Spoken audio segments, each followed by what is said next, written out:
Good morning. আরও একটা নতুন ভিডিও নিয়ে তোমাদের কাছে চলে এসেছি। আজকে হচ্ছে সোমবার, তো সোমবার তো আমাদের নিরামিষ হয়। ওখানে পোলাও বানাবো, তো পোলাও রেসিপিটা তোমাদের সাথে শেয়ার করব। আর এটা আলু মাখা হবে। এখানে আমি কাজু কিশমিশ বের করে রেখেছি, আর এখানে গরম মশলা বের করে রেখেছি। তো পোলাওটা রেসিপিটা শেয়ার করব। ভালো লাগলে অবশ্যই লাইক করো, চ্যানেলটাকে সাবস্ক্রাইব। তো প্রথমে একটু ঘি দিয়ে দিচ্ছি।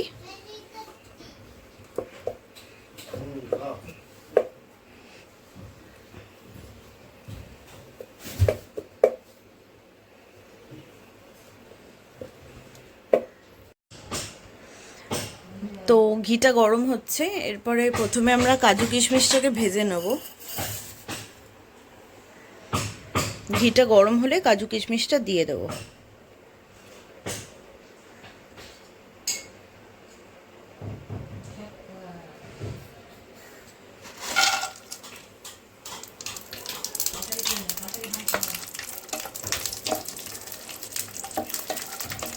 তো এটা ভেজে নিই ভালো করে, যতক্ষণ না গোল্ডেন ব্রাউন হচ্ছে ততক্ষণ এটাকে ভেজে নেব। তো গোল্ডেন ব্রাউন করে ভেজে নিলাম কাজু কিশমিশটা। এবার এখানে চালটা ঝরাতে দিয়ে রেখেছি, এই চালটা দিয়ে দেবো এর মধ্যে। ও সরি, তার আগে গরম মশলাটা দিয়ে দেবো।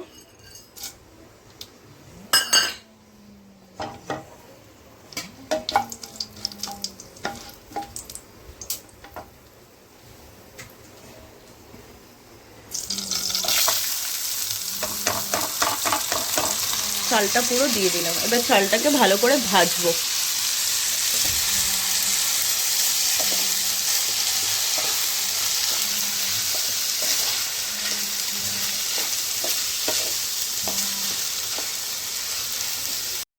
দেখো এটা একটু ভাজা ভাজা হয়ে গেছে। এবার আমি এই ফুড কালারটা দেবো। তোমরা যদি ফুড কালার ইউজ না করতে চাও তোমরা এখানে হলুদ গুঁড়োও দিতে পারো। ব্যাস এতটাই দেবো, দিয়ে এটা ভালো করে মেশাবো। তো দেখতে পাচ্ছ আমি মিশিয়ে দিয়েছি ফুড কালারটা পুরো, কিন্তু চিনি এখন দেব না। আর একটা জিনিস যেটা বলার আছে সেটা হচ্ছে যত কাপ আমি কাপ মেপে চাল নিয়েছি, মানে আমি এই কাপটা মেপে চাল নিয়েছি। তো এই কাপে যত কাপ আমি চাল দেবো, মানে 2 কাপ যদি চাল দিই তাহলে আমি 4 কাপ জল দেবো, মানে ডবল। তো এখন এটা জল দিয়ে আমি চাপা দিয়ে দেবো। যখন হাফ ডান হয়ে যাবে তখন আমি চিনিটা দেবো। তো যেহেতু আমি 3 কাপ এখানে চাল নিয়েছি, তো আমি এখানে 6 কাপ জল দেবো।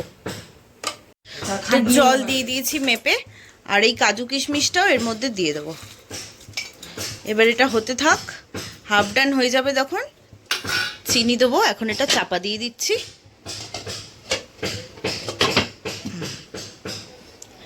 ফ্লেমটা লো মিডিয়াম করে দিচ্ছি। তো আমার পোলাওটা রেডি হয়ে গেছে। এটা একটু ঠান্ডা হবে, এখন গরম আছে। তো আমার রান্না বান্না কমপ্লিট করে স্নানও সেরে নিলাম। আর একে আমি পোলাও খেতে, পোলাওয়ের সাথে আলু মাখা দিয়েছি। কেন আলুর দমও হয়েছে, কিন্তু ও যেহেতু ঝাল খেতে পারবে না বলে ওকে পোলাও আর আলু মাখা দিয়েছে, ও ওই দিয়ে খাচ্ছে।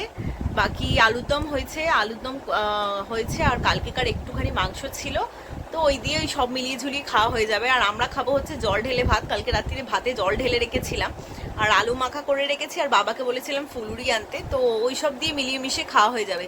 সত্যি কথা বলতে গেলে দেখো, তোমরা সবাই জানো যে এই গরমে নাই রান্না করতে ইচ্ছা করছে, আর নাই রিচ কিছু খেতে ইচ্ছা করছে। মানে আমার তো শুধু ওই জল ঢালা ভাত বা শুধু ডাল ভাত, মানে এইসব খেতে, মাছের ঝোল, পাতলা করে চিকেনের ঝোল, এইসব মানে রিচ কিছু দেখলেই মনে হচ্ছে কি বাবা শরীর খারাপ লাগছে, মানে এরকম একটা ফিল হচ্ছে। তো আমার স্নান কমপ্লিট হয়ে গেছে, ওখানে মা পুজো করছে, আর ওকে খাবার দিয়ে দিয়েছি, ও একাই খেয়ে নিচ্ছে। আমি একটু পরে খাবো, ও এলে তারপরে খাবো। তারপরে ওর ডিউটিও আছে, ডিউটি চলে যাবে। তো আর আর আর আর হ্যাঁ, পোলাওর রেসিপিটা কেমন লাগলো অবশ্যই জানিও কিন্তু, ঠিক আছে? আর যদি ভালো লেগে থাকে চ্যানেলটাকে সাবস্ক্রাইব করো, ভিডিওটাকে লাইক কিন্তু অবশ্যই করতে হবে, ঠিক আছে? তো চলো আজকের ব্লগটা এখানেই শেষ করছি। সবাই সাথে থেকো, পাশে থেকো, অনেক অনেক ভালো থেকো। টাটা।